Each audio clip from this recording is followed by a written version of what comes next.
All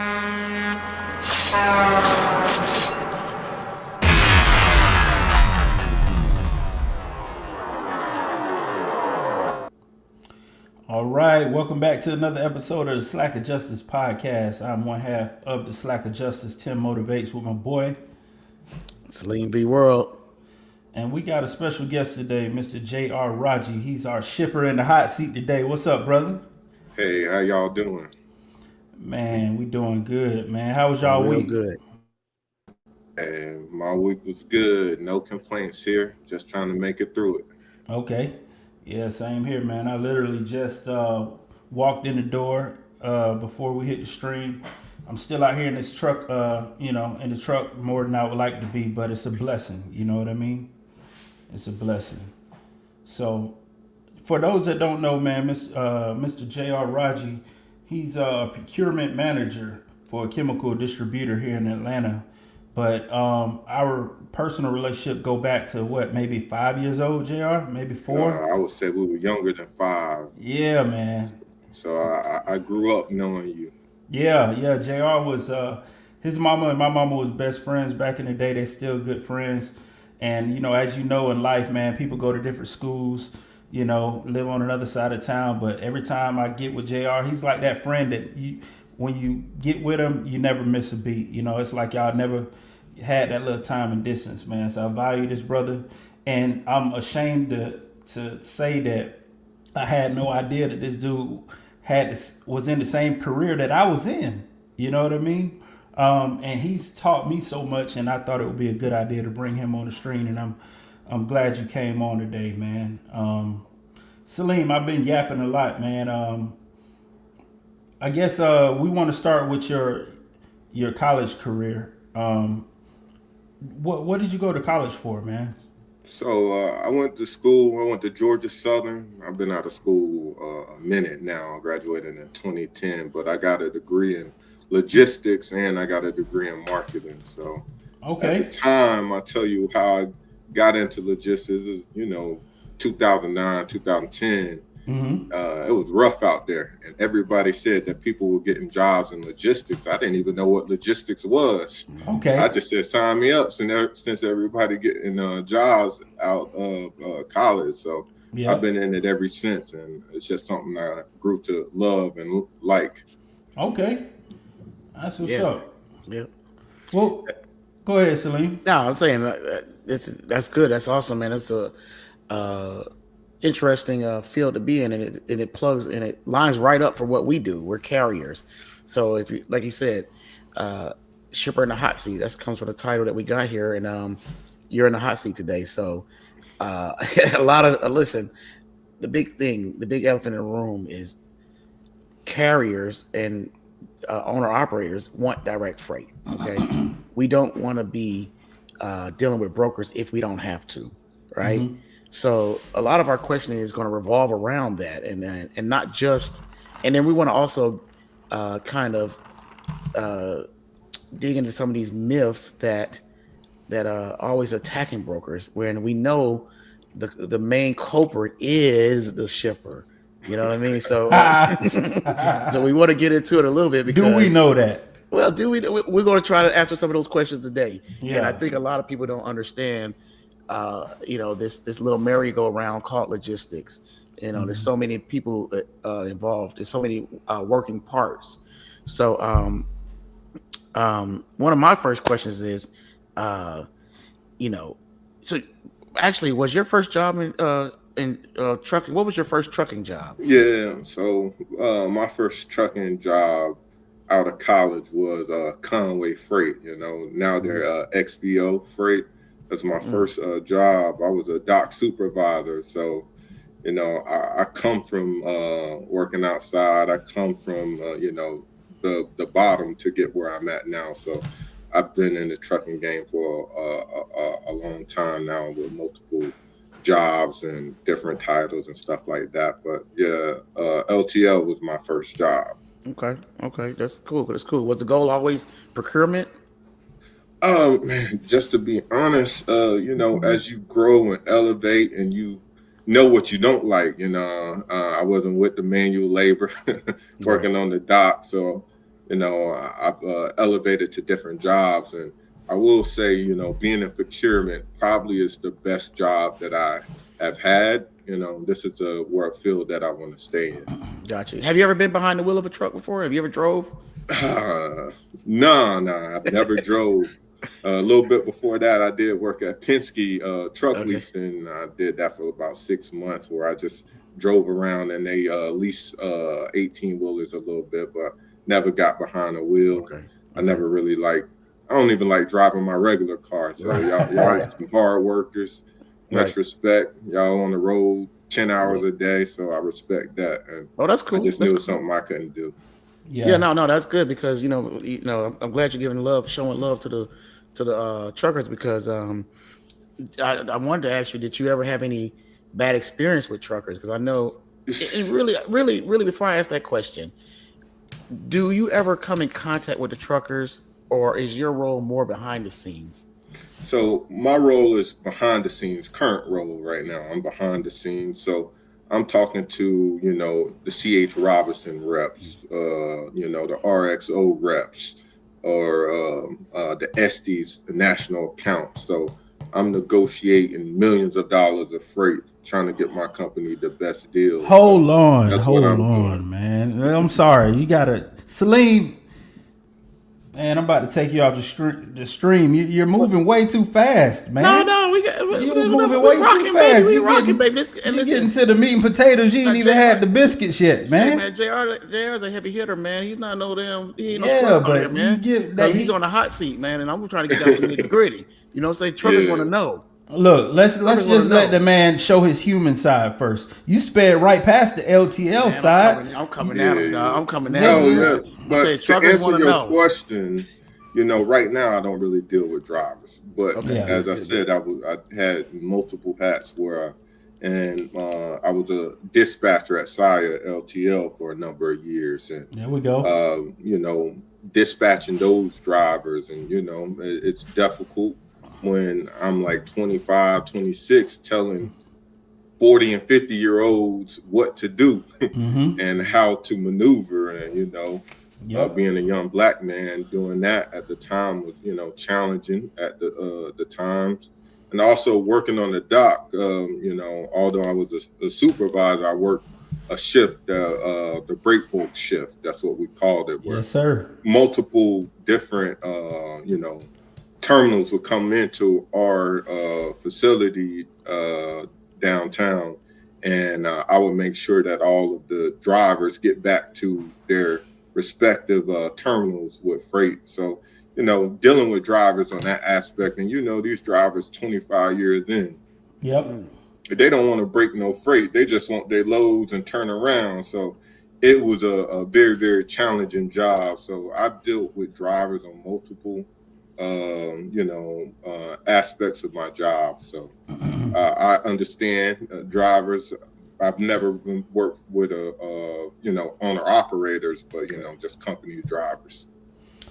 That's what's up, man. Me and Salim come from LTL. That's where we really made our chops. We got a lot of our experience locally. Salim, did you ever drive 18-wheelers for anybody else? Who, me? Before AAA Cooper? Yeah. I work for a lumber company, hauling flatbed. Lumber. Oh, lumber. Okay, so that's what made it easier for you to get in the flatbed, because you had a little bit of experience. I had a few months experience in flatbed before that, but primarily it was AAA Cooper more than anything. Yeah. How many years you worked there? I think I was at AAA Cooper 7 or 8 years. Mm-hmm. Okay. Yeah, 7 or 8 years at AAA Cooper. Then were you city or line haul? City. Okay. Right. City. So just so we're clear, I want you to know, and the audience to know, I'm the good cop, Salim bad cop. Okay. Salim just wanted to jump right into it and just grill you and not back up, Salim. I don't nobody want to see your forehead, man. Look, so I want to show the human side of my brother. We good, man. Man. Listen, because he really started from the bottom, man, and you just skipped the whole story of the bottom and just went straight to the doggone meat and potatoes, Salim. Buddy, he in the hot seat. What do you want us to do? I want you to ask my brother some more substanceable. Lord, please forgive me for messing up that word. No, I want, man. We want to jump right into the fire, so baby. look, That's all what we want right, to do. leave it up to me. So when you was with LTL, man, what terminal did you work? Because I know Conway had a North Side terminal, and I just say you said Breakboat. That was on the South Side, right? Yeah, yeah. It was off of the Moreland exit, Mm-hmm. off of I-20. Right. That's where I worked at. I only did that for about 2 years, and I knew it wasn't for me. Did you never? So you never transferred to the Gwinnett location? No, I never worked there. Because I know I you know where lived it's in that at, but I area at never one worked at point. that location. You lived in that area at one point, right? You was right up the Yeah, I street from there. lived down the street from it for a Yeah. while, but Okay. yeah, I never worked at that location. I worked at the one that was in Atlanta. Right. That's what's up, man. And I know it had to be hard for you, being a young man, because you came straight. They hired you as a dock supervisor. I'm guessing that degree helped out a lot.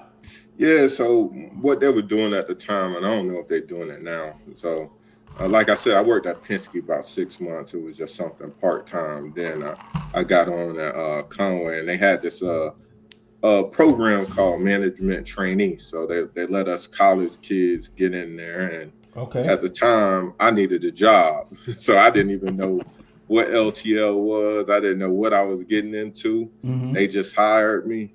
And I will say, I'm thankful for that path in life because it's gotten me where I'm at now. Right. But that was one challenging 2 years of my life. The dock is no joke. So you were supervisor, but they had you breaking trailers too. Yeah, well, somewhat. I was forklift certified, even though I didn't know how to drive one. Mm-hmm. So basically, people don't know this, but in LTL, drivers break most of the bulk, most of the freight. Yep. It's either city drivers. They have some dock workers, but most Mm-hmm. of the drivers are breaking the freight. So I would just tell people twice my age, and I was young at that time, like 22, telling them what to do, 22, 23, what to do, and they like 50, 60 years old. So they wasn't trying to listen to some dude fresh out of college that don't even know about LTL like that.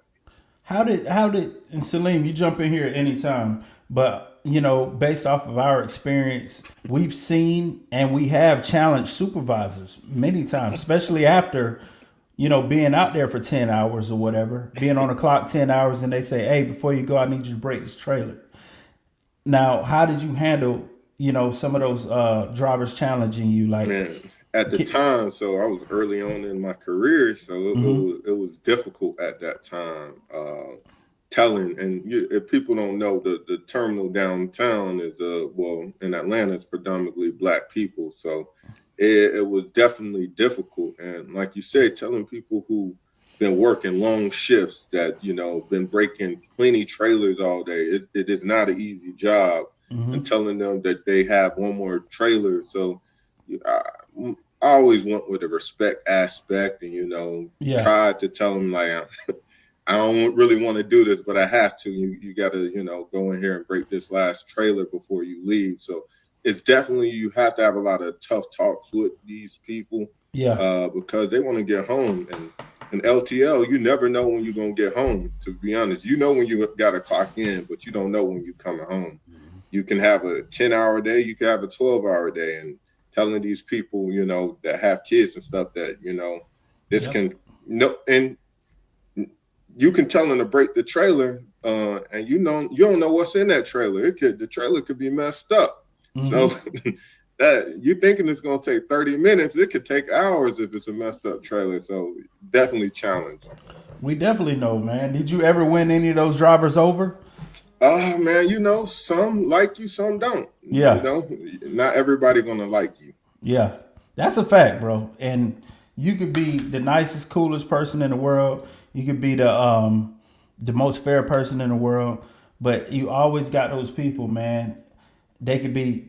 I mean, I don't want to throw them all under the bus, but you got those negative Nancy's, man, that they just have a problem with authority, and you could be the same age as them, but it's something about that JR, man. I don't like that dude, man. Yeah, Every time I hit the dock, he come find me, man. He come yeah. find me. You most, and sometimes it's bad, but you kind of rely on some people sometimes that you know are better at your job. And sometimes you can rely too heavily on people. And I did that at times where, they were kind of mad that I didn't have other people working as hard as them. So it's definitely challenging. Anybody who can do that job for years, much respect to them.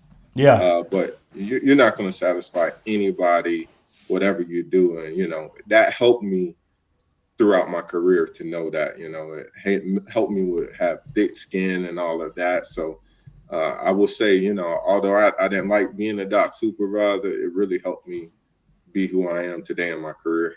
Right. Cool. So now that we've kind of gotten into your background, we see where the role that you play and played as a manager and whatnot. Let's kind of dive in a little bit more into the procurement aspect of it, and as far as logistics goes, right?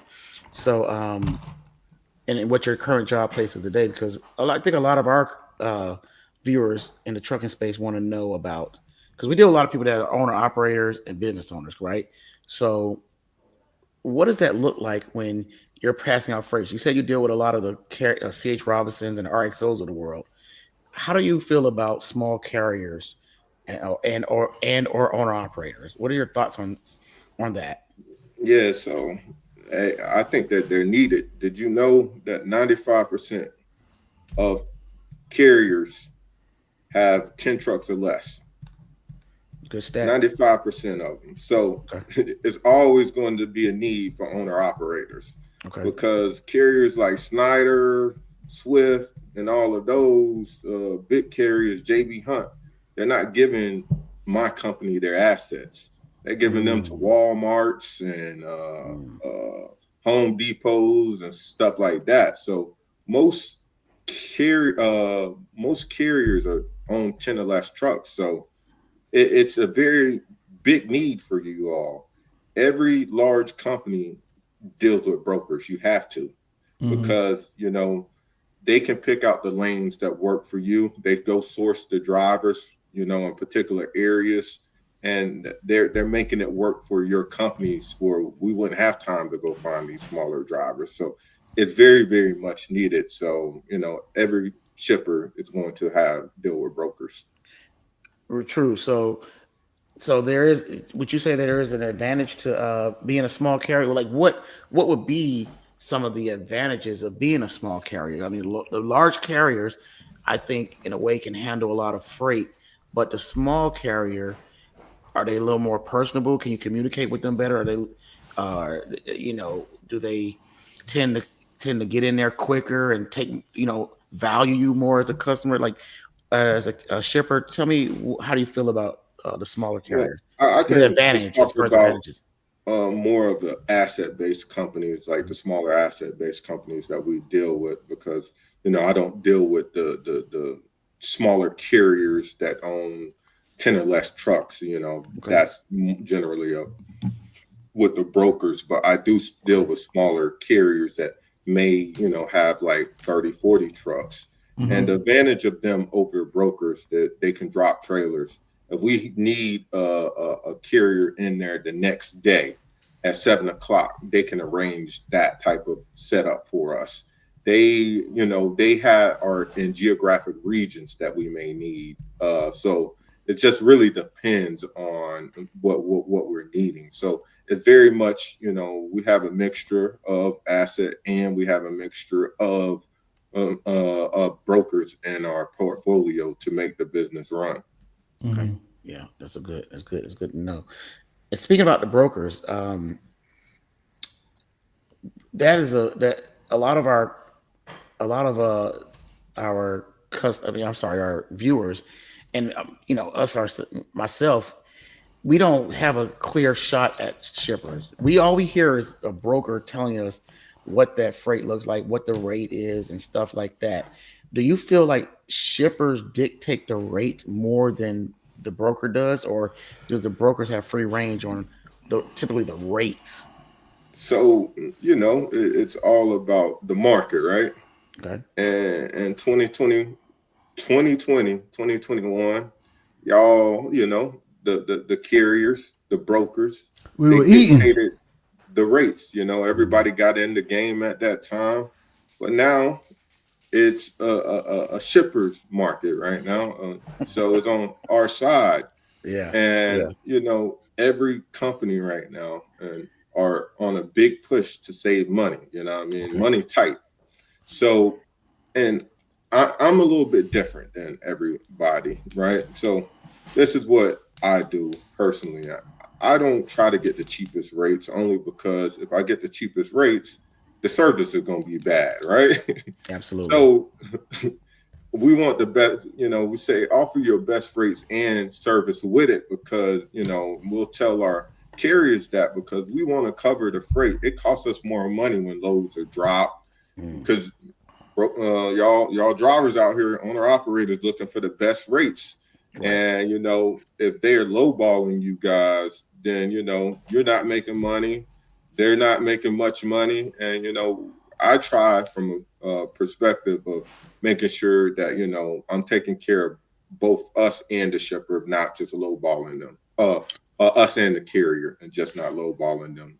And that kind of leads me to another question, like, and I mean, it's good to hear that from a shipper where a lot of shippers might not have that mindset now, but it's important. Do you all monitor brokers their game plan or how they move? Because brokers you can be represented as a good company, and it always goes back to the ship. Like, don't go to Clorox, or don't go over there to Pepsi, because they they always want to hold you up and the rates are cheap. So do you all check, keep an eye out on you all's reputation, Yeah. making sure that brokers are not doing you dirty? No, so that's something I wouldn't really know. What's that's called is a chipper of choice. You know what I mean? So basically, nice break rooms get you in and out and stuff like that. We do try to have appointment times. We don't try to hold you up because a lot of our locations closing at 5 o'clock. So we try to get the drivers in and out and not hold them up. So I would think that we probably ain't the best shipper out there, but we do try to not hold people up. And that can delay y'all for some time if y'all get held up going to your next stop. Very critical point. We, time is money. All right. And we definitely like to hear stuff like that. And that leads me, I got another question. Like, so detention, that's a huge point, because we argue for detention with a lot of the brokers, and the brokers always go back to, I have to check with the shipper on that. I have to check with the Yeah. shipper. Is that a true statement? Do you Yes. get brokers calling you back saying, hey, they want detention, that y'all held them up, we reported it to you all? How does that look? Million dollar So, question. I don't really again deal with that aspect, but when I'm negotiating, I'm making sure we get 2 hours of detention time, Mhm. free detention time, and Yeah, you get putting two that hours. into contracts. So, if you anything after 2 hours, we'll negotiate what the rate is. So, things do happen. You do get held up sometimes, but that typically that first 2 hours is going to be free.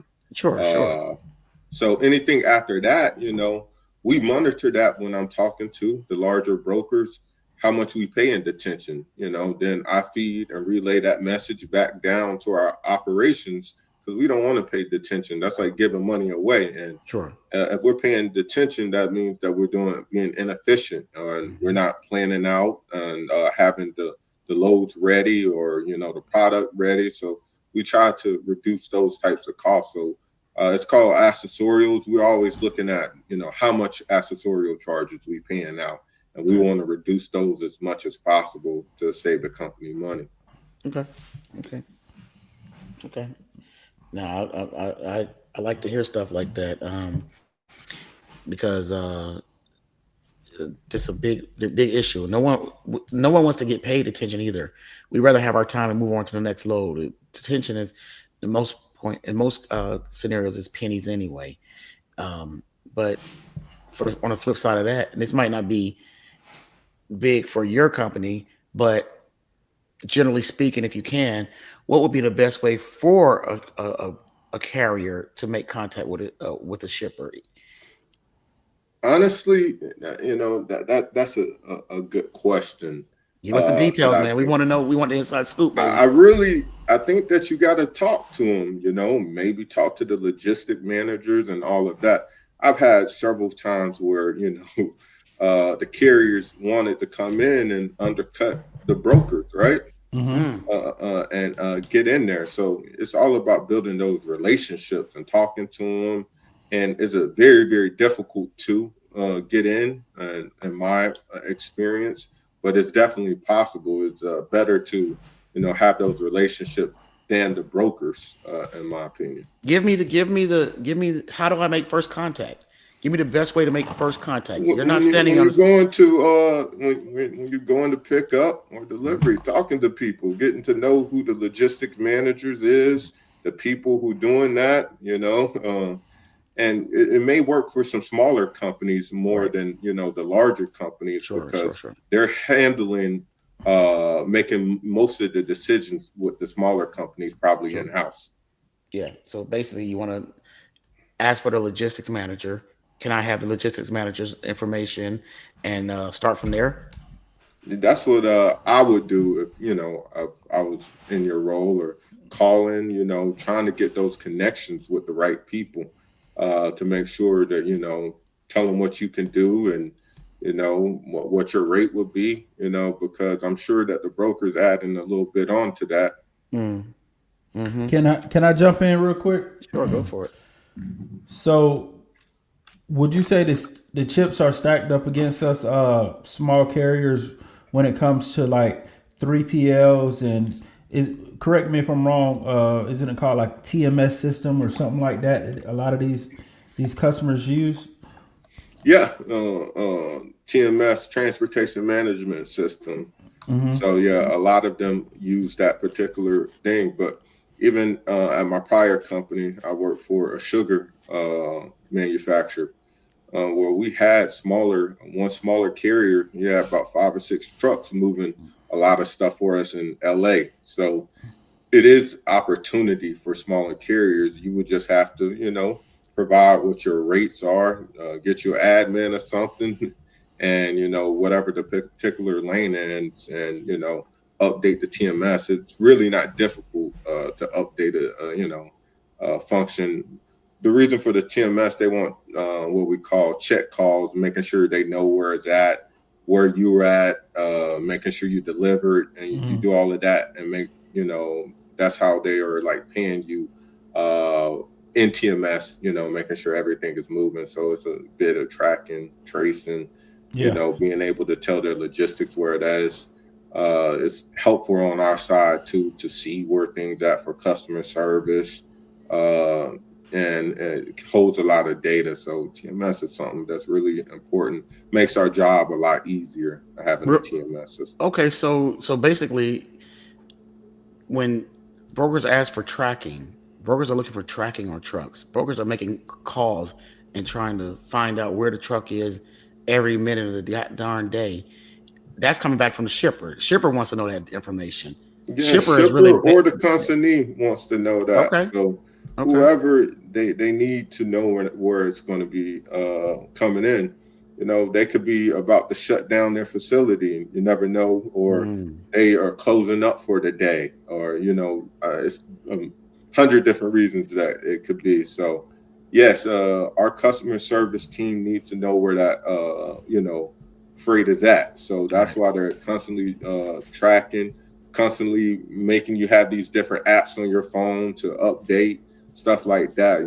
Technology is helping us know where the freight is going to be coming in. So it's very, very important to us. So I shouldn't be getting upset when that phone calls every hour on the hour, and I just told them I'm up the street, I'm about to make the goddamn delivery.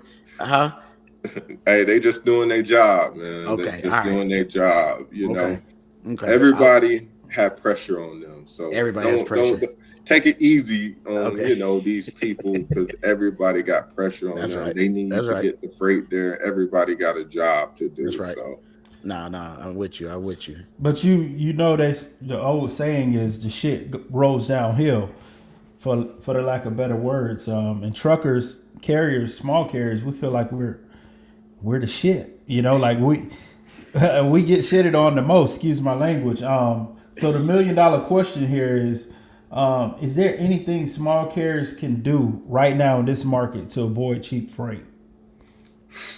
Well, man, it's all about the shippers, right?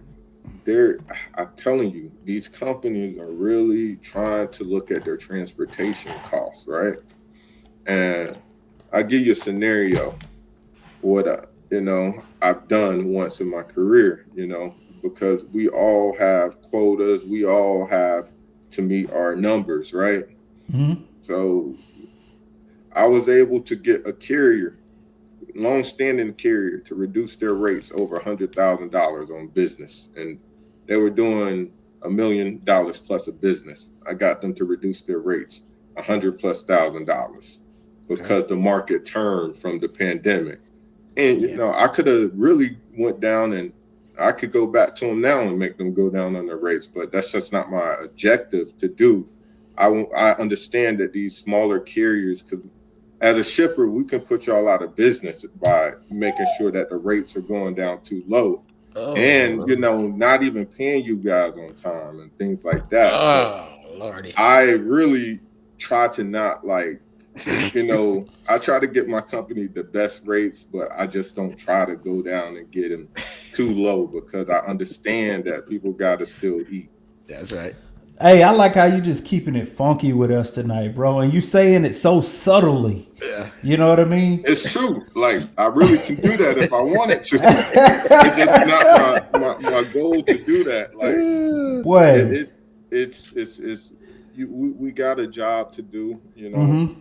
procurement, and most people don't know what procurement may be, but I'm the one going and negotiating contracts, multi-million-dollar contracts with these people, making sure, hey, we are reducing our costs, making sure that my company is being the most one that's winning, that's Right.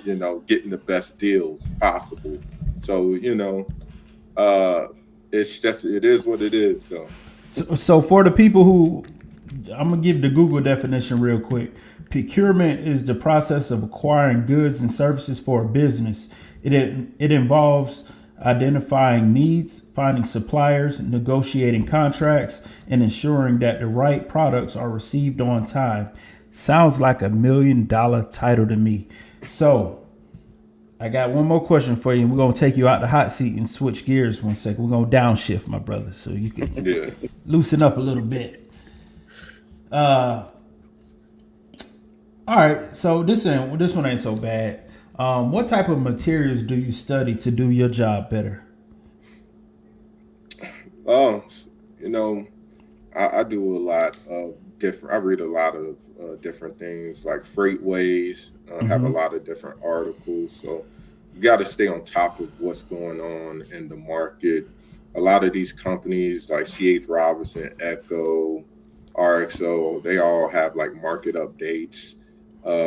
Looking at DAT website, they'll show you the weekly miles, cost per miles, stuff like that. So I try to just stay up to date with the market, just reading a lot, and uh, get on LinkedIn. LinkedIn really has a lot of good information. Following the right people on LinkedIn, they post a lot of good articles. So that's how I really stay on top of things. Just I'm reading. downloading LinkedIn tonight, but if you don't follow certain people, then you won't see that information, right? Yeah, I could definitely, I can definitely send you some stuff over. Please do, because people don't know that LinkedIn is basically social media, right? Yeah. It's just business professional social media.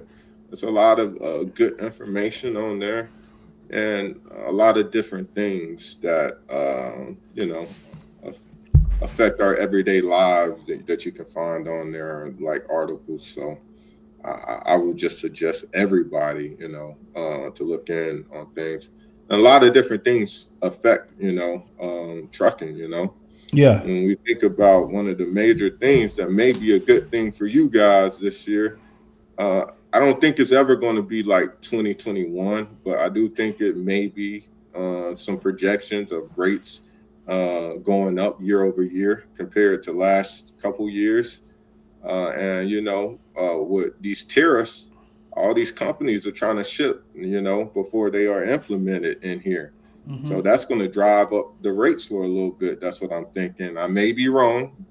And also, the Mexico one's the biggest one. A lot of these companies ship lots of containers through Mexico, break them down, and somehow do loopholes for customs so that they won't have to pay as much taxes. I know Temu, Shein is one of the big ones that's doing a lot of that cross-border freight right there.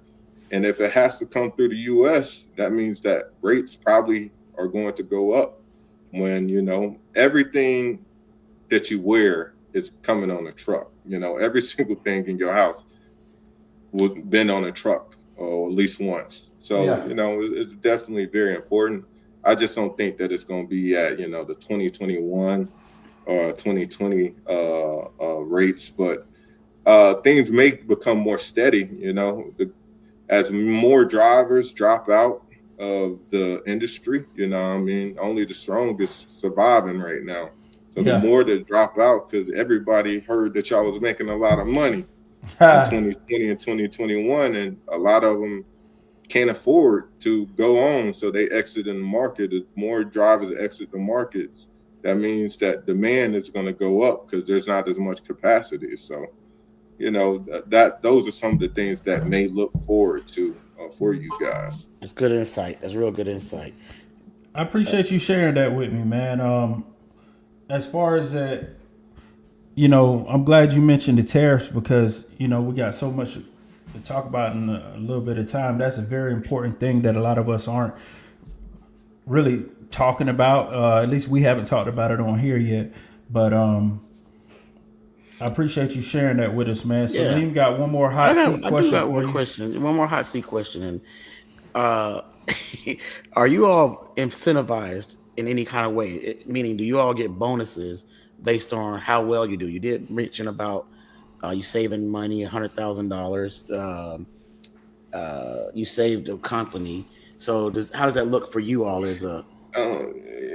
So I really, in my particular role, don't get really incentivized for it besides, regular bonus based off of performance. But it's just overall how I do my job. Saving that amount really doesn't incentivize it. It looks better on my performance, but I don't get anything monetarily from it. But we do have goals, and that's just with one of many projects that I work. I also deal with more than just LTL, package truckload. I do a lot of bulk transportation, bulk tankers. I'm sure your listeners know what that is. So I do negotiating of those rates as well. So, that's where I've been seeing the most savings. It's been lagging for a while, but now those rates, even though it's a specialty equipment, is coming down. So if I told you how much I saved on that, you'll be amazed just by doing what we call RFPs. I've saved millions. What is RFPs?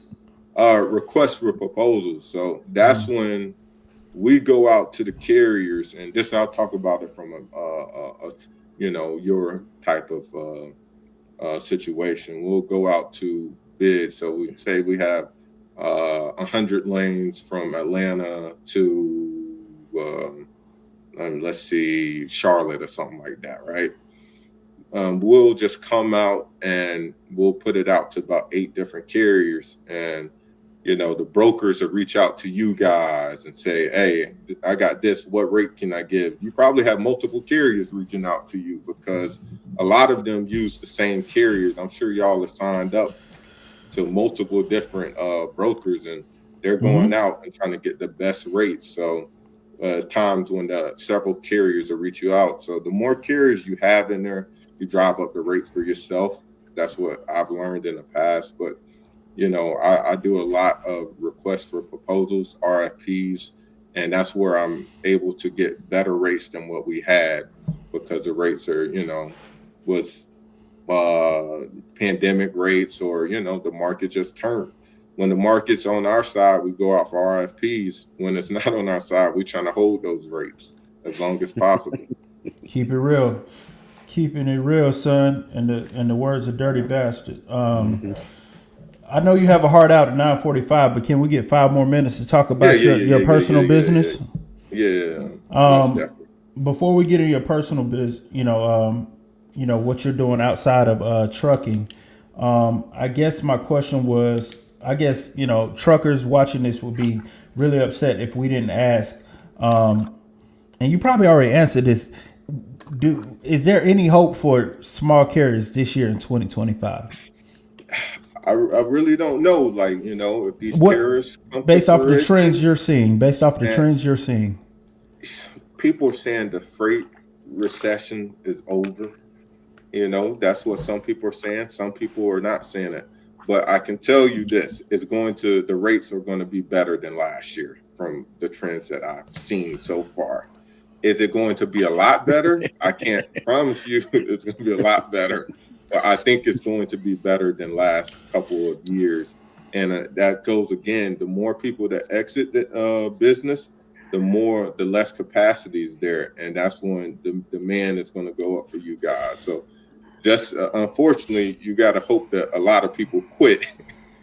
to, It's a sad reality, guys. I've been trying to, my name is Tim Motivates, okay? But lately I found myself motivating guys to get out of the industry. Like, look here, man. You're stinking the place up. Just get the hell out of here, man. just think about it. Look how many people became truckers at the beginning of the pandemic. Yeah. Consumer spending is a real big thing, and everybody tight on their money. They're not buying like they once were. Everybody was buying back then, and when everything got shut up off, we was backlogged for it was hundreds of containers at the ports all across the country. So now Okay. we're not really dealing with that, so um, people exiting, the market is really going to help, and those tariffs might help as well for you guys. Yeah, I think tariffs is designed to shake the game up a little bit. He's trying to shake things up, and you gave some good insight about um, e- shippers are trying to get freight out of here right now, right? So they're trying to move freight, and it might be a good time to get it while you can get it right now. Um, but real quick, because I know we want to get into some other spots. Uh, but he can also do a Uno reverse on that. Say, okay, open up tariffs. He can just get things rolling, and then just say, hey, all right, we lift the tariffs.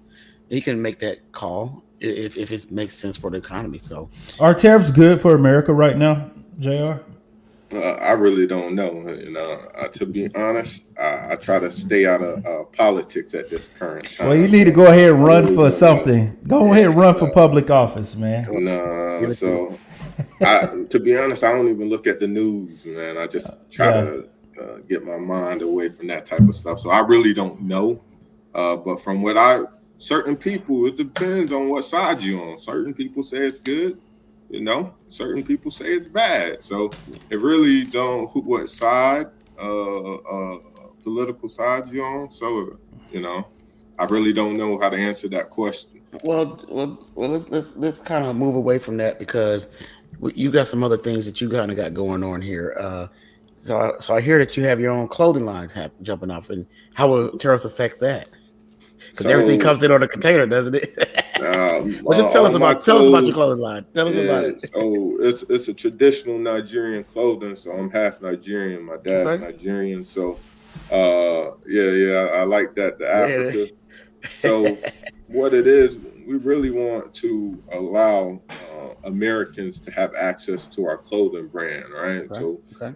it's not the typical dashiki type of stuff. It's a little bit different. It's some stylish wear.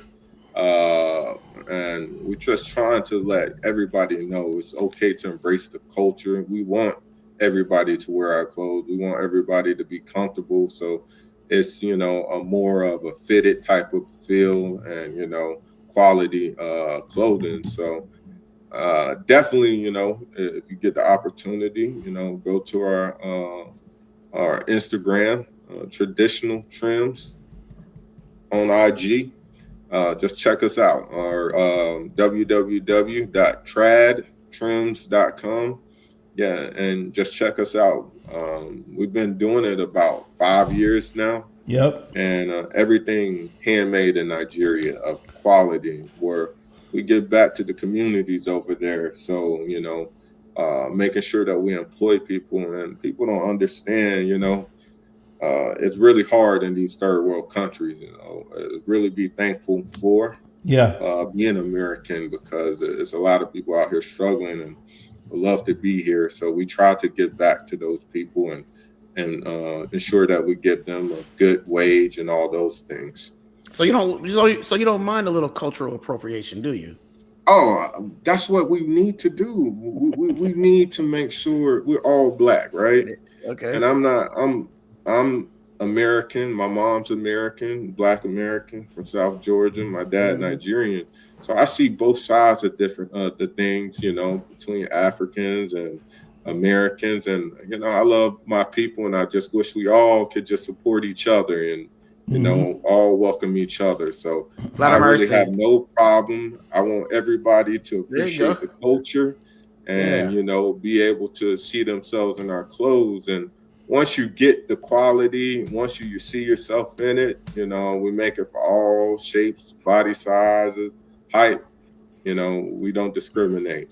Yeah, man. I want to say it's been a little bit over a year ago.